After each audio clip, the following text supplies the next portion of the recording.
¿Sí? ¿Calcularon o no? ¿Cuánto sería la carga? La carga tubular o la carga filtrada, es decir, la cantidad que se filtra de glucosa por minuto. Fácil, ¿no? ¿Cuánto dijimos que era la glucemia? ¿350? Sí. Miligramos en 100 mililitros de plasma, está eso, ¿no? Sí. Bien. Ahora, ¿cuánto es la tasa de filtrado glomerular? 120 mililitros por minuto. ¿Eso cuánto me da?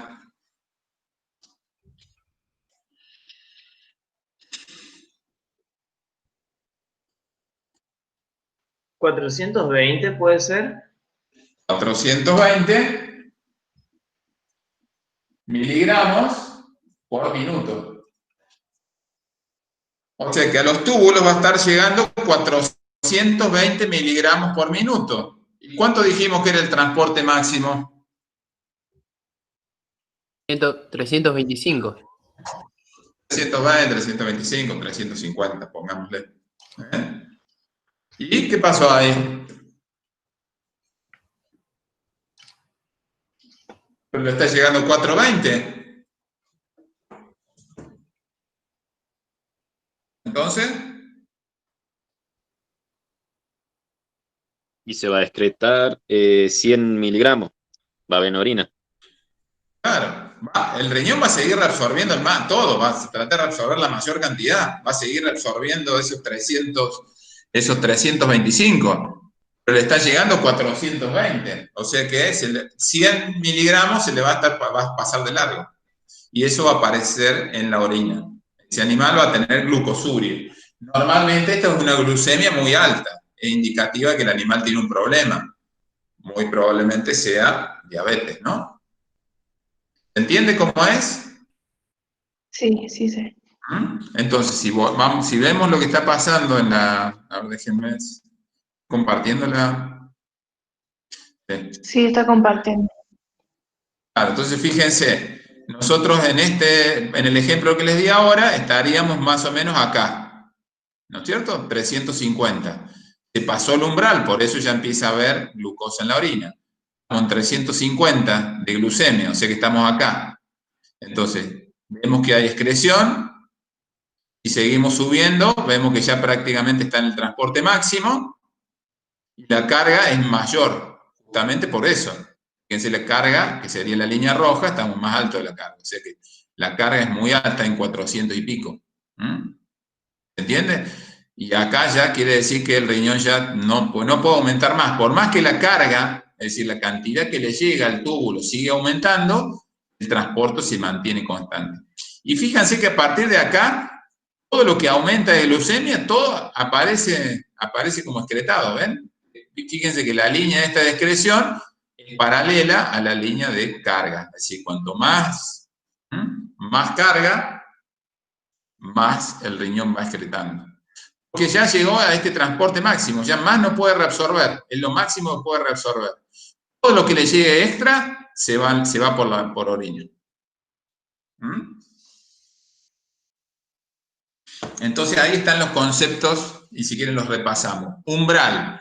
Umbral, ¿qué es? Es un valor de glucemia a partir del cual comienza a aparecer glucosa en la orina. Ese es el umbral. Acuérdense que es un valor de glucemia, un valor de concentración de glucosa a nivel de la sangre. Por otro lado tenemos el concepto de carga filtrada o carga tubular. Es la cantidad de glucosa que está llegando a los túbulos por minuto. ¿De qué depende la carga? ¿De qué depende? A ver, ¿aprendieron algo? ¿De qué depende la carga? La carga tubular o la carga filtrada. ¿De la concentración de glucemia y la carga de glucosa filtrada? No, yo te estoy preguntando carga. Está bien, la glucemia está bien. ¿De la glucemia y de qué más?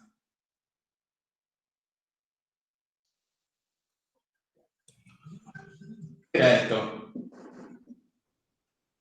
Acá en el pizarrón, La tasa de filtrado glomerular. la tasa de filtrado glomerular, exactamente.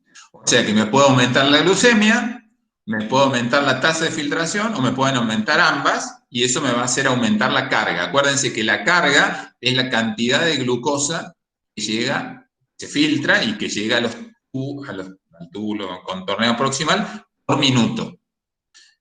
Cuanto más glucemia tengo, fíjense que va aumentando la carga. ¿Qué quiere decir esto? Porque la glucosa se filtra libremente, ¿no es cierto? Entonces, si me aumenta la glucemia, me va aumentando la carga. Esto no hay vuelta atrás. Pero llega un momento que la carga es tan alta, pero ya alcanzamos el transporte máximo. Así que ya el riñón de esos 325 miligramos por minuto, que es lo máximo que el riñón puede reabsorber. Entonces, a partir de ese momento comienza a aparecer glucosa en la orina y el riñón está excretando glucosa.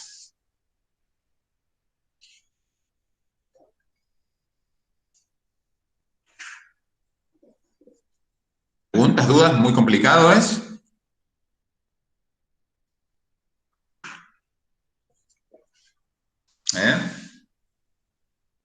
No, más o menos, ahora quedó un poquito más claro.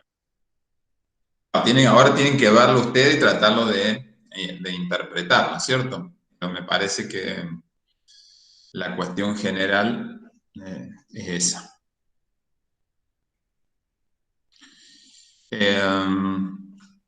Los aminoácidos, ¿qué les parece qué sucederá con los aminoácidos en el túbulo contorneado proximal?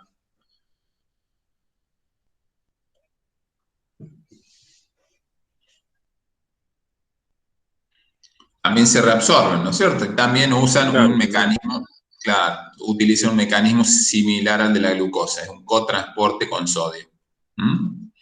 Y también se reabsorben todos a nivel del túbulo contorneado proximal.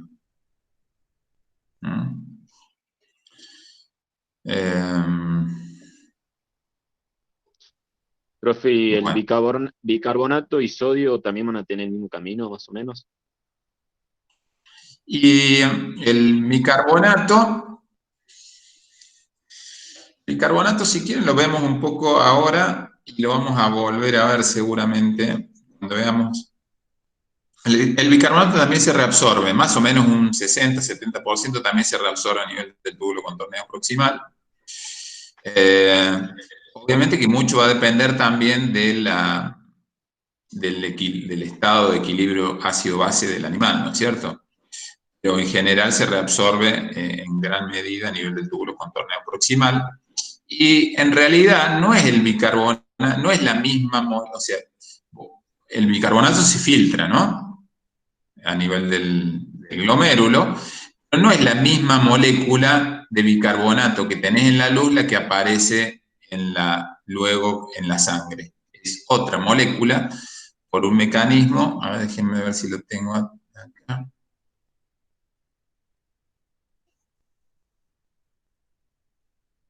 Bueno, este es no, este es para el amoníaco, pero ya están dentro de lo que sería el sistema buffer. Acá está. ¿Ven ahí? Acá tenemos en este dibujo, tenemos la luz tubular, estas son las células del túbulo, este es el líquido intersticial, y bueno, no están dibujados, pero acá estarían los capilares peritubulares. Entonces, fíjate que vos tenés en la luz tubular, que se filtró el bicarbonato y el cloruro de sodio. Entonces, no es que esta molécula directamente se reabsorbe, es más complicado eso. ¿Por qué? Porque en realidad lo que sucede con ese bicarbonato que tenés en la luz tubular se une con un protón y forma ácido carbónico, el cual a su vez se disocia en dióxido de carbono y agua. A eso necesitas un protón. ¿De dónde viene este protón que es secretado? Fíjate que va desde la célula a la luz, entonces quiere decir que este protón ha sido secretado. Y en este caso es con un contratransporte con sodio. Entonces, fíjate lo que sucede dentro de la célula. En la célula, el dióxido de carbono, que puede provenir de la misma luz tubular o de la circulación, entra a la célula, el dióxido de carbono más agua me forma ácido carbónico, obviamente que necesitas la anhidrasa carbónica para catalizar esta reacción, y dentro de las células tubulares hay mucha anhidrasa carbónica, y el ácido carbónico se disocia en bicarbonato y un protón. El protón es el que va a salir y que yo te dije que se unía al bicarbonato para formar ácido carbónico. Y este bicarbonato que se formó dentro de la célula, este es el que pasa a la circulación. Que vos terminás con este bicarbonato dentro de la sangre. Y este bicarbonato se convirtió en dióxido de carbono y agua. Es decir, que esta misma molécula de bicarbonato no es la que pasó directamente, sino que es otra molécula diferente, pero en definitiva, ¿qué hiciste? Sacaste un bicarbonato de la luz tubular y tenés un bicarbonato dentro de la circulación. Es decir, que vos lo que hiciste, reabsorbiste bicarbonato, pero no directamente esta molécula de bicarbonato pasó, sino que a través de todo este proceso un poquito más complicado. Eso pasaría con el bicarbonato. El 60-70% del bicarbonato se reabsorbe a nivel del túbulo contorneado proximal y el resto en las otras partes de la nefrona, sobre todo a nivel del túbulo contorneado distal y colector, y la primera parte del colector. Eso sucede con el bicarbonato. Lo vamos a ver de todas maneras un poco nuevamente, lo vamos a ver cuando hablemos H, porque evidentemente está relacionado con el control o la función buffer del riñón. Y el sodio mayormente se reabsorbe a través de todos estos mecanismos de cotransporte, ¿no es cierto? Que no solamente utilizan este transporte con sodio, la glucosa, los aminoácidos, sino que también el sulfato, citrato, fosfatos, todos son cotransporte con sodio. Entonces, en gran medida el sodio se va a ir reabsorbiendo a través de estos mecanismos de transporte. Algo también pasa por canales y algo por la vía paracelular, pero mayoritariamente a través de estos mecanismos de transporte. Donde pueden ver, no implica que los tengan que estudiar todos, pero, a ver, déjame mostrarte bastante. En el Cunningham está bastante detallado todas estas... digamos, en general todos los mecanismos renales de transporte tubular y demás están sumamente detallados en Cunningham. Por eso te quería mostrar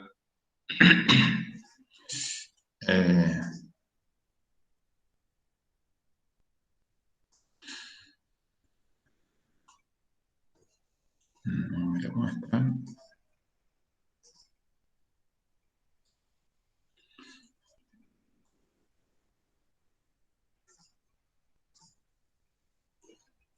Sí.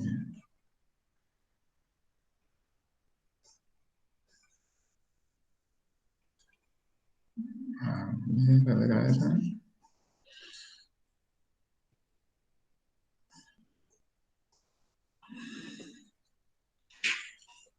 Bueno, este libro también ustedes lo tienen, o por lo menos este capítulo.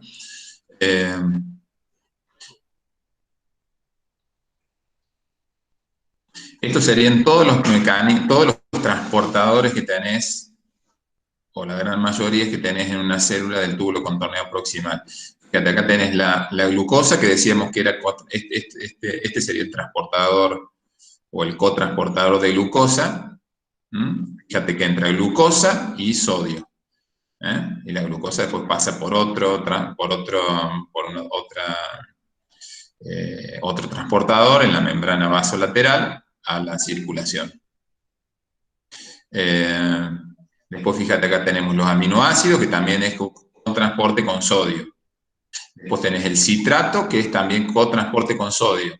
El sulfato, que es cotransporte con sodio. El fosfato, que también es cotransporte con sodio.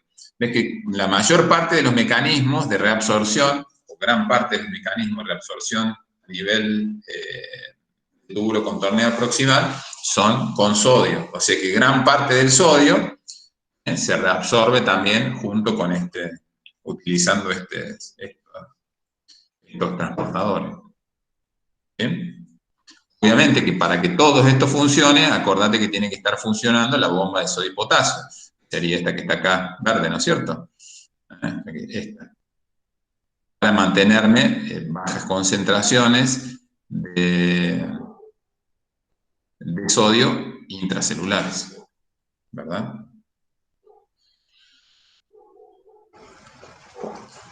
Bueno, veamos. Entonces la glucosa está claro, ¿no?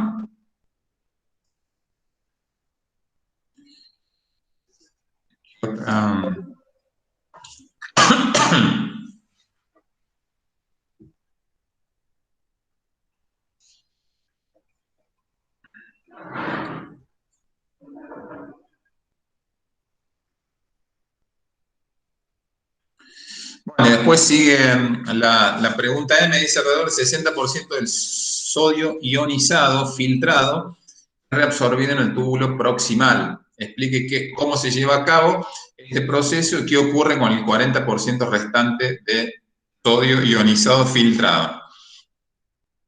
No olvide mencionar tipos de transportes, transportadores y o bombas implicadas. O sea que la mayor parte del sodio se va a reabsorber a nivel del túbulo contorneo proximal, aproximadamente un 60-65%, a través de esos mecanismos que veían, mayoritariamente a través de esos cotransportes, ¿no es cierto? Cotransportes. ¿Qué pasará con el resto del sodio?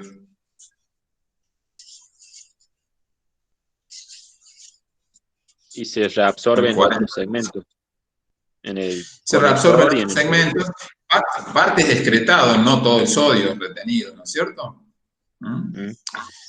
Una parte se va en la orina, no es que se va a retener todo el sodio completamente. Y obviamente que el organismo tiene un control muy fino de la excreción de sodio, ¿no es cierto? De la natriuresis. Natriuresis sería la eliminación de sodio por vía renal, por orina, ¿no es cierto? ¿Por qué será tan importante controlar el sodio, digamos? Mantener, digamos, los niveles de sodio corporales. ¿Cuál era la importancia de ese catión sodio? ¿Qué me está determinando? Para la despolarización de células. ¿O qué preguntó? Sí, pero en general, digamos, hablando de los líquidos corporales, ¿qué importancia tenía el sodio? ¿Dónde está más concentrado y qué determinaba? En el plasma, que estaba más concentrado. ¿En el plasma está o dónde? En el extracelular. ¿Adentro de las células o fuera? Afuera. Afuera. Claro, es el principal catión extracelular y va a ser el que va a estar determinando el volumen del líquido extracelular, ¿no es cierto? ¿Recuerdan que hablamos de eso? O sea que si un animal consume mucho sodio, ¿qué va a pasar? Va a tomar mucha agua y acuérdense que las células no son, acuérdense que no entra, o sea, entra poco y las células lo mantienen afuera el sodio. Entonces el sodio es el que me va a estar, el ion que me va a estar determinando el volumen, o mayoritariamente el volumen de líquido extracelular, ¿no es cierto? Entonces, a través de los riñones, el organismo tiene ahí un mecanismo de o retener sodio si hace falta, o eliminar sodio si hay en exceso. ¿Entiende?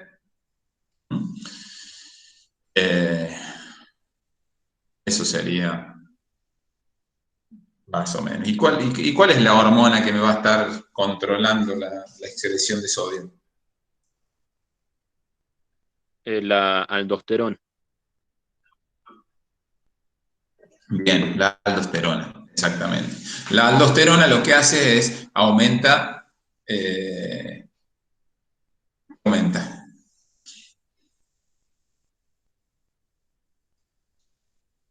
¿Cómo? La aldosterona, hace con el sodio.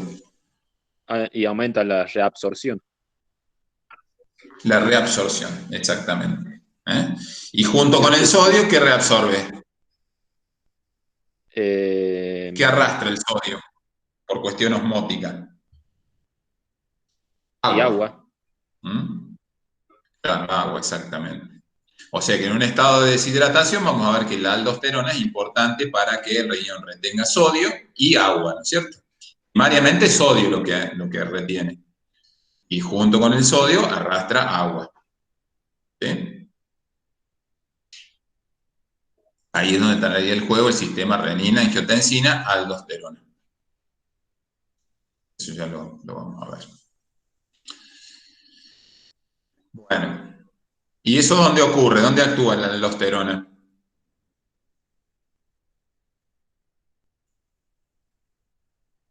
Actúa en A el nivel del túbulo túbulo colector contorneado distal. y en Claro, el el conector. túbulo contorneado distal y primera parte del colector, ¿no es cierto? Ahí es donde actúa la hormona, la aldosterona, lo que va a hacer entonces, aumenta la reabsorción de sodio y que a cambio de sodio, ¿qué sale? Potasio. Potasio, potasio, exactamente. ¿Mm? O sea, entra sodio, sale potasio y a su vez como el sodio estaría arrastrándome agua, ¿no es cierto? O sea que también aumenta la reabsorción de agua. Bien. Claro, profe, porque yo tengo que, bueno, que esta aldosterona aumenta la permeabilidad de los canales de sodio de la membrana plasmática apical. Eso vendría a ser lo con transporte. No, estos son canales, no son transportadores, son canales de sodio. O sea, Ok. son proteínas integrales de la membrana que forman un canal a través del cual pasan estos iones. Son canales, no son transportadores. Son estos, mira.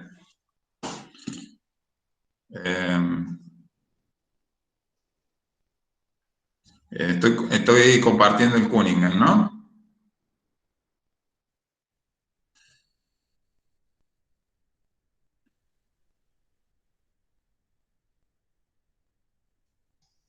¿Son, ves? ¿Ves el dibujo de Sí, sí. lo que va a estar, lo que te hace aldosterona estimula estos canales, que son canales de sodio, y también estos, para que salga potasio. Y a su vez te estimula la bomba de sodio y potasio porque es la encargada de sacarte el sodio dentro de la célula. O sea que la aldosterona, al unirse estas celulitas, tienen receptores para la aldosterona, cuando se unen, estaría estimulando estos canales de sodio, se entra más sodio en la célula y después la bomba de sodio y potasio te lo saca y después de ahí sale a la circulación y a su vez estaría secretando potasio. Vamos a ver que la aldosterona se estimula. Hay tres estímulos para aldosterona. Uno es angiotensina 2, otros son bajas concentraciones de sodio plasmáticas, y la otra es altas concentraciones de potasio, porque también la aldosterona está aumentando la excreción de potasio. Entonces, cuando tenés vos hiperpotasemia, también ese es un estímulo para aldosterona. ¿Está? Es más, la hiperpotasemia es un estímulo, es más fuerte todavía que la baja concentración de sodio plasmático, de la hiponatremia sería. Hiponatremia sería baja concentración de sodio plasmático, ¿no? Esos son los tres estímulos para aldosterona, acuérdense. Eh, Angiotensina 2, hiponatremia o baja concentración de sodio plasmático, hipercalemia o alta concentración de potasio plasmático. ¿Mm? Ahora ya vamos a retomar eso de la aldosterona. Ahora, como preguntaba lo del sodio, bien. ¿Seguimos con las preguntas? Profe, cuando dice que, bueno, que Sí, uno del estímulo es la angiotensina 2 es de la circulante, sí. bien. A dónde? Y ¿A para el dónde? ¿A estímulo... dónde dice? No, usted había dicho que uno Claro, de lo que te estimula la para la aldosterona, secreción de aldosterona. claro, Sí, que es la sí, es angiotensina la 2. circulante. Ah, bien. Exactamente. Sí, sí. Ujú. Bien, porque esta también Fíjate vos que en una situación, absorbe sodio, la angiotensina 2, en la parte del túbulo proximal. sí, también estimula. En realidad en todos los segmentos. Lo que pasa es que angiotensina 2 nosotros normalmente no lo damos como una función. En Cunningham lo menciona, pero a través de los receptores AT1. Claro, Que sí, sí. aumentan la reabsorción de sodio. Pero después tenés los receptores, los AT2, que aumentan la excreción de sodio. Entonces, como que es medio no, como que no se sabe muy bien Misterioso. si estaría estimulando la reabsorción o la eliminación. Por eso nosotros normalmente no la consideramos tanto en el manejo del sodio. Lo que sí que vamos a ver, las funciones de angiotensina 2 sumamente importantes, el efecto presor que tienen, pues produce vasoconstricción de la arteriolar, o sea que te aumenta la resistencia periférica y te aumenta la presión arterial. El efecto sobre aldosterona, estimulando la liberación de aldosterona. Estimula la sed a nivel central, a nivel del centro de la sed, en el hipotálamo. Estimula la producción de hormona antidiurética. Y creo que por ahí andamos. Esas serían. O sea, tienen muchas. La angiotensina 2 es una hormona, tiene muchas funciones, muy importante. Pero bueno, ya después vamos a volver un poco a eso. Pero sí, es la circulante. Y la circulante también te va a actuar en la arteriola deferente. ¿Te acuerdas que hablamos del control de la tasa de filtrado? O sea, Sí, la sí, sí, sí. angiotensina 2 circulante también te va a actuar sobre la arteriola deferente y te va a corregir la tasa de filtrado, ¿no es cierto? Y esos son los factores Totalmente. extrínsecos que hablábamos del riñón. ¿Mm? Mm. Bueno, después vamos a ver cómo se estimula ese sistema renina-angiotensina-aldosterona. Generalmente ocurre, como ustedes irán ya sospechando, cuando tengo una caída de la presión arterial por una deshidratación, una hipovolemia, bueno, una hemorragia, una deshidratación. En general, esos son los estímulos que me van a estar gatillando todo este sistema de respuesta, ¿cierto? Renina, angiotensina. Bueno, seguimos un poquito con las preguntas, cosas que ya después quizás nos podamos ya, no hoy, pero meternos un poco en los problemas me gustaría ver si pudiésemos, me gustaría que quede, por lo que estoy viendo, ¿no? que quede para el miércoles, mañana, equilibrio ácido-base, y lo que serían las pruebas estas de depuración renal, los famosos clearance, que son medio complicaditos, pero vamos a ver si los pueden interpretar. ¿Mm? Lo interesante de los clearance es que son pruebas de funcionalidad renal, o sea, yo a través de un clearance o aclaramiento, depuración, tienen como varios nombres que significan lo mismo, puedo obtener la tasa de filtrado glomerular, puedo obtener el flujo plasmático renal y conociendo el hematocrito puedo conocer el flujo sanguíneo renal. Entonces, eventualmente, en un paciente que tiene algún problema, yo puedo hacerle un clearance y estar conociendo cómo está funcionando el riñón, ¿cierto? A ver cómo está filtrando, cómo está la parte circulatoria a través del flujo plasmático y el flujo sanguíneo. Bueno, eso ya yo lo dejaría para mañana y mañana veríamos lo que sería el equilibrio ácido-base y bueno, ya después empezaríamos a ver los problemas y micción, eso no lo vamos a ver ahora, no va a entrar en el parcial. Y bueno, acá en función endocrina es lo que más o menos vamos a estar viendo, así que algunas cosas, eritropoyetina ya lo vimos, el aparato yuxtaglomerular ya lo vimos en la pregunta 5 que dice función endocrina del riñón, el aparato yuxtaglomerular ya lo vimos, que es estructuras lo componen, sistema renina-angiotensina-aldosterona lo vamos a estar viendo, ya algo estuvimos hablando, y eritropoyetina, y ya lo vimos. Sé que estamos más o menos por ahí. Bueno.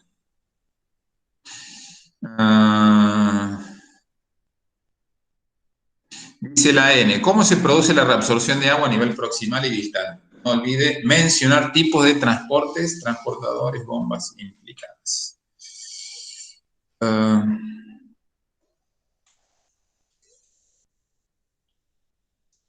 Ahí hay una de la glucosa, que es la P, que ya la vimos.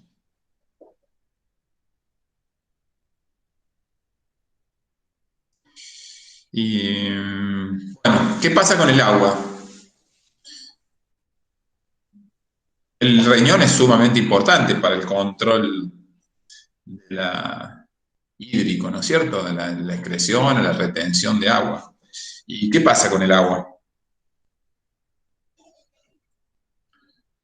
Yo tengo, profe, bueno, que entran por los canales de acuaporina 1 y 7 por gradiente químico que se produce. Claro, en realidad sí, el agua normalmente se mueve por ósmosis, ¿no es cierto? O sea, por diferencias de concentración en definitiva. Sería como acuérdense que cuando hablamos de difusión del solvente, hablamos de ósmosis, ¿no es cierto? Entonces, nuevamente acá sucede lo mismo. Esperen que les quiero mostrar. El 60, 70%, 60%, 70% se reabsorbe de manera constitutiva, o sea, obligatoria a nivel del túbulo contorneo proximal. Y eso es porque, bueno, en parte por lo que decíamos, ¿no es cierto? Por las características de los capilares peritubulares que tienen alta presión oncótica, baja presión hidrostática, eso hace que el agua se mueva desde adentro del túbulo hacia los capilares peritubulares, justamente a través de un proceso de ósmosis. Junto con el agua también habíamos hablado de ese efecto de arrastre. Y el agua puede pasar, nuevamente, puede pasar por vía transcelular, es decir, atravesando las células, o por vía paracelular. También entre las células hay movimientos de agua. Lo que le quería mostrar era en esta. A ver, déjenme compartir esta otra. Es esta presentación.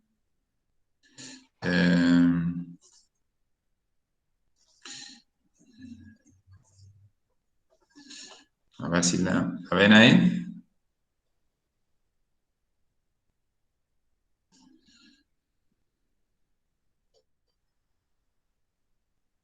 ¿Ven o no ven? Sí.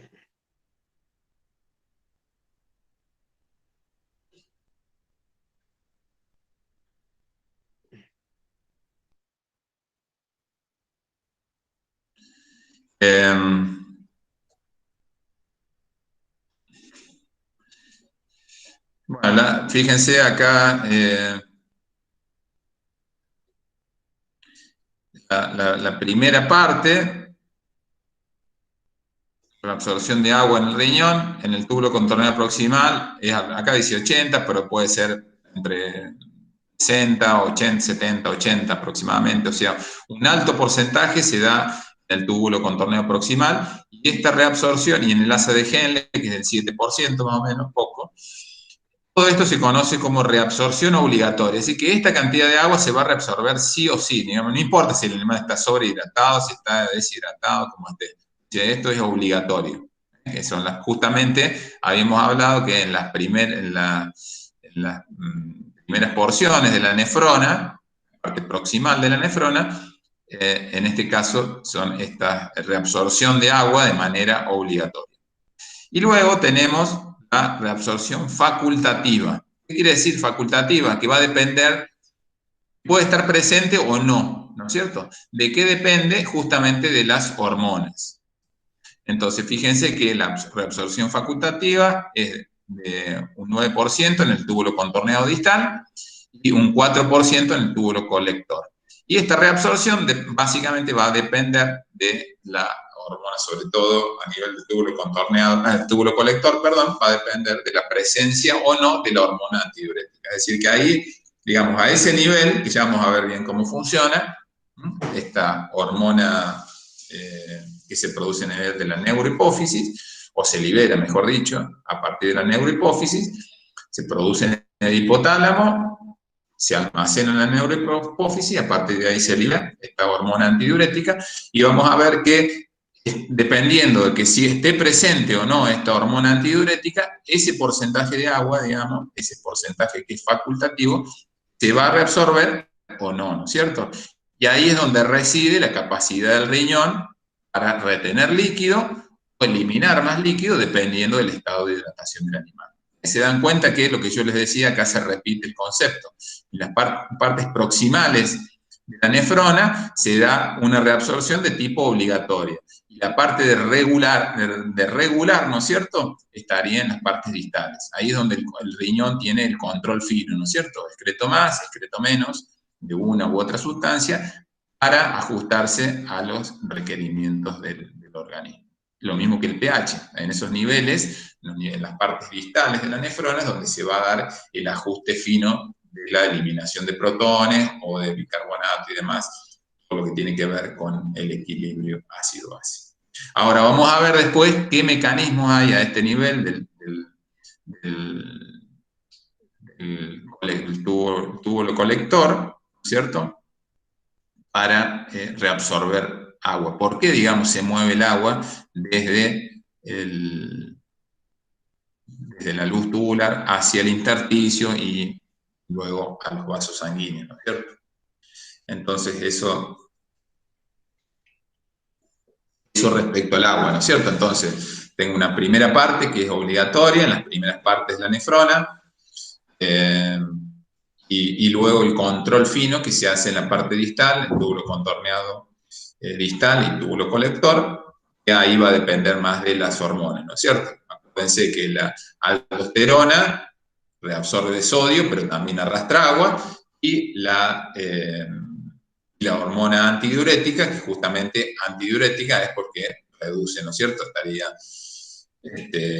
favoreciendo la reabsorción de agua y por ende el animal eliminaría una orina de menor volumen y más concentrada. Quiere decir que es un animal que necesita retener líquido, ¿no? Básicamente.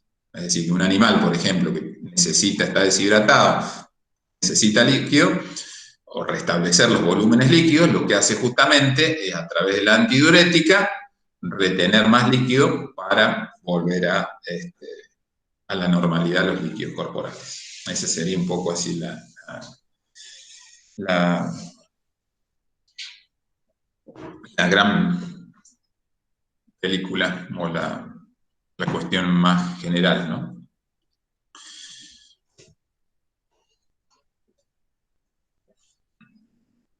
Pero, digamos, en realidad siempre el agua se mueve a través de ósmosis, básicamente. No hay, puede ser, ya les decía, por vía transcelular, utilizando canales que tienen las células en la membrana, que como decía Ángel, me parece, son las acoporinas. Las acoporinas son canales, ¿no es cierto?, de la membrana que permiten el pasaje en general de agua. Y si no pueden hacerlo por vía celular, digamos, pueden pasar a través de la zona ocludens entre dos células. Eso serían en general los mecanismos. No hay otros mecanismos para el movimiento de agua. Y en realidad, del agua, de la cantidad de líquido que se ha filtrado, aproximadamente un 1% se excreta. Es decir, que la mayor parte del agua, el riñón la va a estar reabsorbiendo, ¿verdad? Obviamente que esto va a depender mucho del estado de hidratación del animal. Bueno, me parece que son muchas cosas para un día. Ya vamos quedando cada vez menos.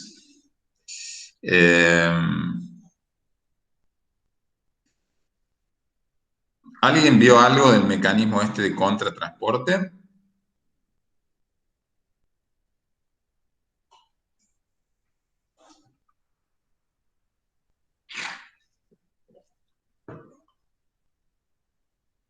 Perdón, de contratransporte, no, de contracorriente. O sea, ni sé lo que digo. ¿Han Sí, visto el pues yo leí mecanismo un de poco, contracorriente?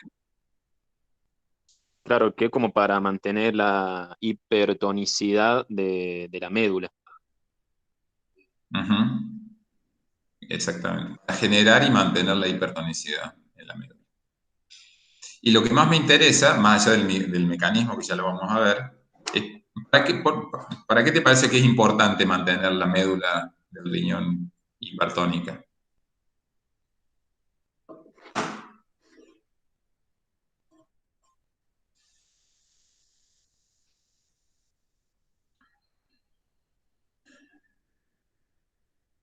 Lucía, ¿estás ahí o ya te fuiste? ¿Te dormiste? Estaba hablando y bueno, y tenía el micrófono desconectado. Ah, sí, vi que lo pagaste, pero no sabía si. ¿Por qué te parece que es importante generar esa hipertonicidad en la médula del riñón? Para, este, creo que era para no generar un hinchamiento de la médula. No, eso era por los vasos rectos. Este, como para no secretar demasiado líquido. ¿Cuál sería, digamos, cuál sería la función de esa médula? Porque para generar esa médula, fíjate que la osmolaridad de los líquidos corporales, recordás que era de 300 miliosmoles. En la parte más interna de la médula podés llegar en el humano A 1200, en los 1200. perros 2000, 2500, animales que viven en el desierto que llegan a 5000 miliosmoles, o sea que es una médula súper, súper hiperosmolar. ¿Cuál será la importancia de esa médula hiperosmolar? ¿Para qué sirve en definitiva? Mm,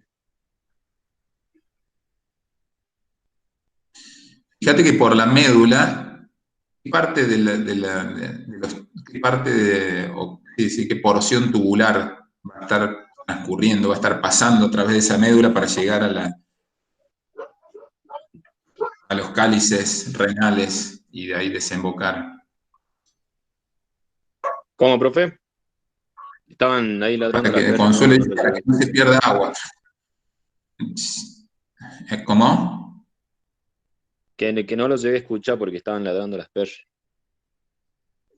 Ah, bueno. Eh, no, te decía que, digamos, es muy alta la hiperosmolaridad medular, ¿no? En el humano te decía que llega a 1200 y en los animales domésticos más todavía porque tienen más capacidad para concentrar la orina, o sea que en un perro puede llegar a 2000, 2500, bien en la parte bien interna de la médula. Y les comentaba que hay algunos animales salvajes que viven en zonas desérticas, en los cuales la hiperosmolaridad medular puede llegar a 5000, 6000, ¿no? Miliosmoles por litro, lo cual es altísimo si consideramos que las células viven en un medio que tiene 300 miliosmoles por litro. Eh, entonces, un poco, ¿cuál sería la función de esa médula hiperosmolar? Reabsorber iones puede ser, profe.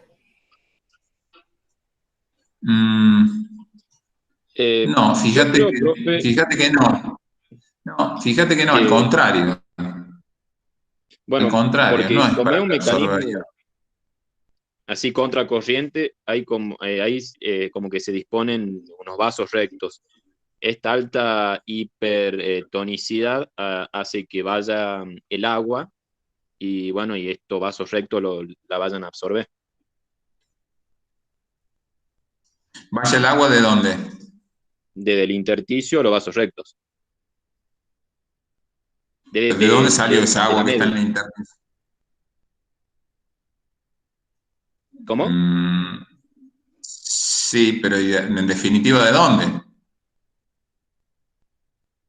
Y claro, Está bien, está en la médula, pero ¿de dónde proviene? Porque eventualmente de la médula te quedaría sin agua si te la sacas toda. Tiene que venir de otro lado más, ¿no? sí. ¿Y dónde viene? ¿De dónde viene? De los túbulos colectores. ¿Eh? Fíjate. Fíjate que los túbulos colectores. Bueno, acá yo después les voy a pasar esta presentación. Ah, no, esperen que no estoy haciendo cualquier cosa.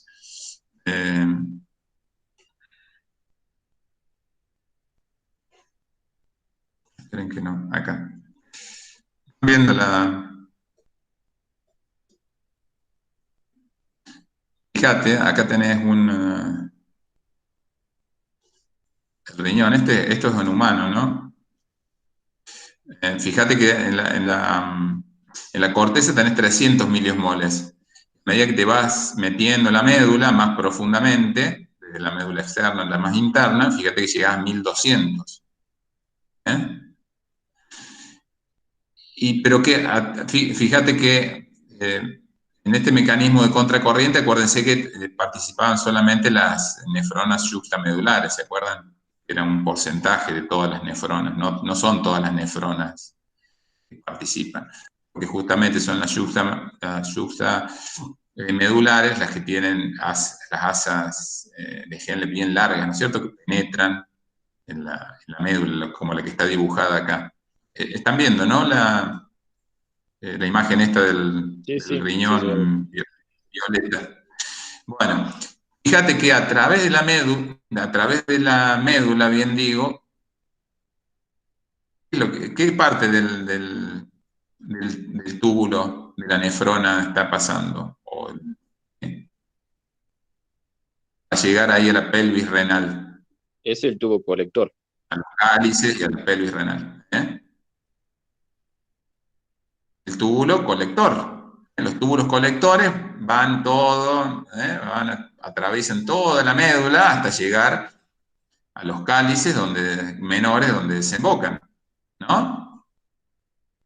Sí. Esto, acá. Entonces, fíjate que estos túbulos van transcurriendo, obviamente acá va la orina en formación, va circulando, van pasando por todo este medio que es hiperosmolar. ¿Qué pasa si viene alguien? Estos túbulos normalmente son impermeables al agua. ¿Cuándo se vuelven permeables al agua? Cuando actúa una Las hormona, hormonas. yo ya se las nombré, la Las hormona antidiuréticas. antidiurética. Exactamente. O sea que si yo no tengo antidiurética, acá pasa sin ningún tipo de modificación esa orina en formación. Si yo tengo la antidiurética, va a estar pasando esto por un lugar que es hiperosmolar. Entonces, ¿qué va a hacer el agua? Por ósmosis se va a mover desde adentro de los túbulos al intersticio y del intersticio a los vasos sanguíneos y van a la circulación. ¿Entendés? Esa es la reabsorción que yo les comentaba que es facultativa. Pues depende de que esté presente la hormona antidiurética. Si no está presente, esto no hay reabsorción de agua a este nivel. O sea que ese 13% más o menos se va a reabsorber si está la antidiurética, y si no está la antidiurética, ese 13% no se reabsorbe y se va.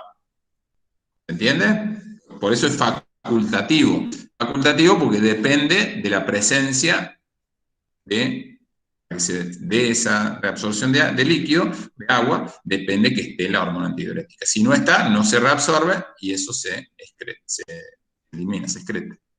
El riñón la excreta. Entonces, esa sería en general. Entonces, fíjate que en realidad el riñón siempre tiene la hiperosmolaridad en la médula.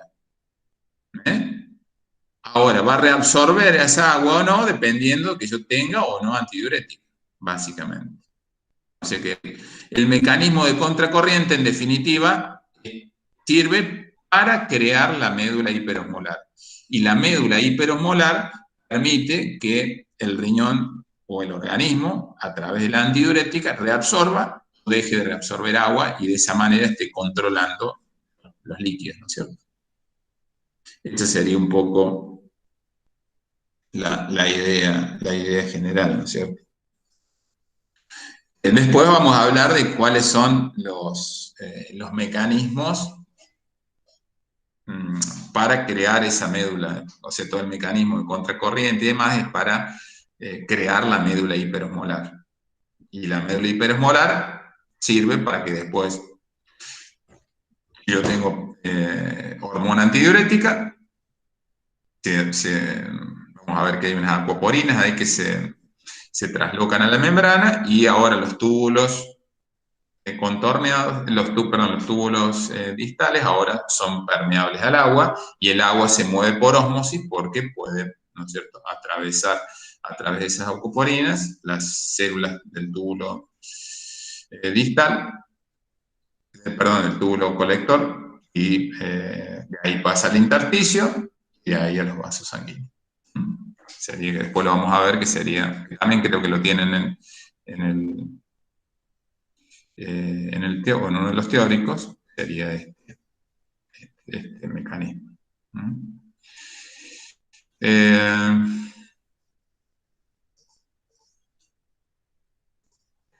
Sería algo así.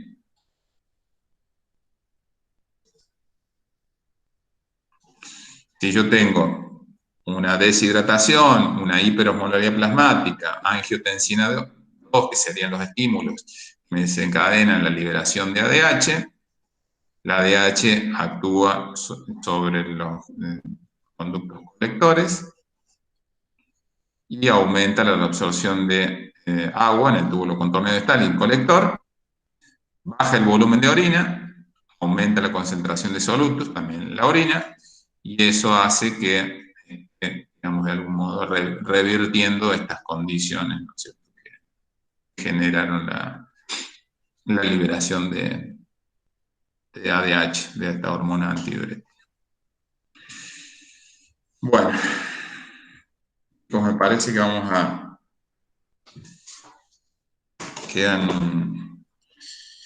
Nos quedaron algunos temas en el tintero, pero y ya quedamos pocos en el 1, 2, 3, 4, 5 somos.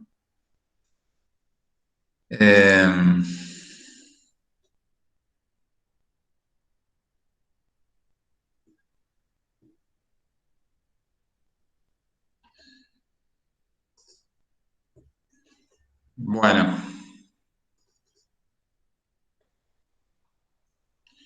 ¿Preguntas?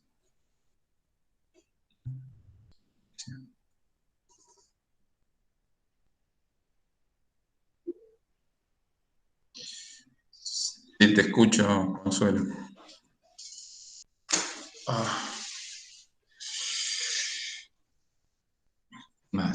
¿Qué más?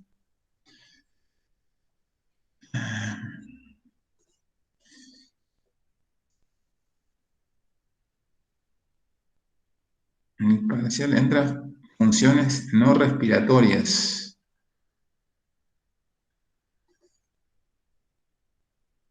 No respiratorias de los pulmones. No, en general te diría que no creo que haya preguntas de eso. Bueno, solamente saber, acá, ahora cuando veamos el sistema renina-angiotensina, vamos a ver que en realidad todo se origina con la liberación de renina, a partir de, ¿se acuerdan?, de las células yuxtaglomerulares que están formando parte del aparato yuxtaglomerular.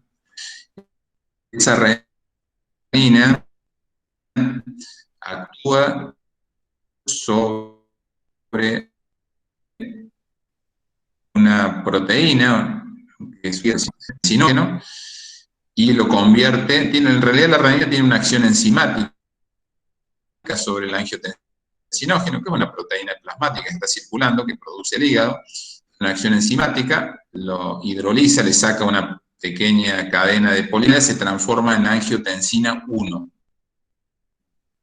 Todo en sangre, ¿no? O sea, la renina se libera sangre, actúa sobre ese angiotensinógeno, que lo produce el hígado. El angiotensinógeno se transforma en angiotensina 1, y la angiotensina 1 se convierte en angiotensina 2. La mayor parte de esa conversión se da a nivel de los capilares pulmonares, cuando la sangre pasa a través del circuito pulmonar, porque en el endotelio de los capilares pulmonares hay una enzima convertidora, que es la encargada de transformar, también tiene una acción enzimática sobre angiotensina 1, la retira, como la hidroliza, le saca una cadenita polipeptídica y se transforma en angiotensina 2.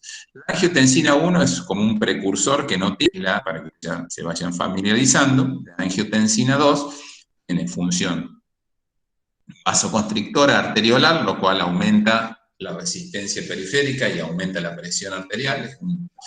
Es un agente muy importante, vasoconstrictor muy importante, de arteriolas, ¿no es cierto?, para controlar la presión arterial. Estimula a la corteza adrenal para producir la aldosterona, que es un mineralocorticoide que produce la corteza adrenal. Y a su vez dijimos que la aldosterona actúa sobre el túbulo contorneado distal del riñón, aumentando la reabsorción de sodio y agua. Acuérdense que primariamente es sodio y secundariamente arrastra agua. Y luego también la angiotensina va a actuar sobre el centro de la sed a nivel del hipotálamo y va a desencadenar una conducta de búsqueda de agua, ¿no es cierto?, por parte del animal, estimulando unos centros que hay a nivel hipotalámico, que son los encargados de producir hormona antidiurética, ADH, y la neurohipófisis va a liberar antidiurética a circulación. Entonces esas serían, creo que no me estoy olvidando ninguna, esas serían las funciones de angiotensina 2.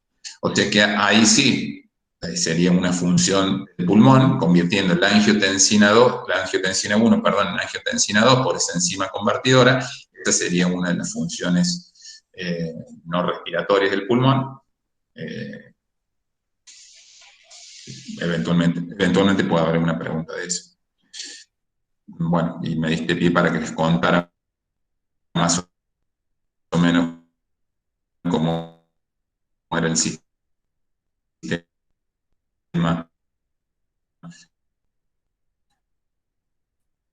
renina, angiotensina, aldosterona, que es sumamente importante. De todas maneras, ya la próxima clase, sería mañana, vamos a ver, digamos, bien cómo estaría. Acá está la angiotensina y algunas funciones que este diagrama calculo que me parece que está en el teórico que le subieron. Está interesante ver cómo este sería un diagrama más integrador, ¿no es cierto? Fíjense, acá tengo renina como una sustancia importante, digamos, en toda esta respuesta, ¿no? Y bueno, eso. Nos quedaría por ver algo de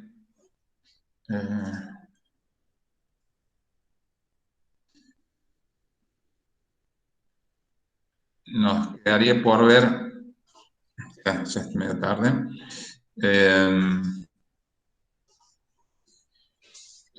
algo de equilibrio ácido-base. Otra cosa que no hablamos, que es de los péptidos natriuréticos atriales, que, bueno, no es muy complicado, ya los vamos a hablar un poquito en la próxima clase. Y bueno, eso yo diría que para mañana traten de tener Vean la parte de mecanismos de la participación del riñón en el equilibrio ácido-base y vean un poco el mecanismo de contracorriente y yo diría que empecemos a ver algunos de los problemas. Ese sería un poco.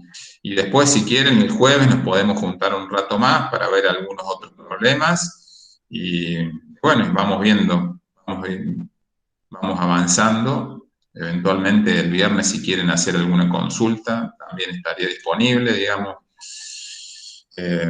No tendría problema.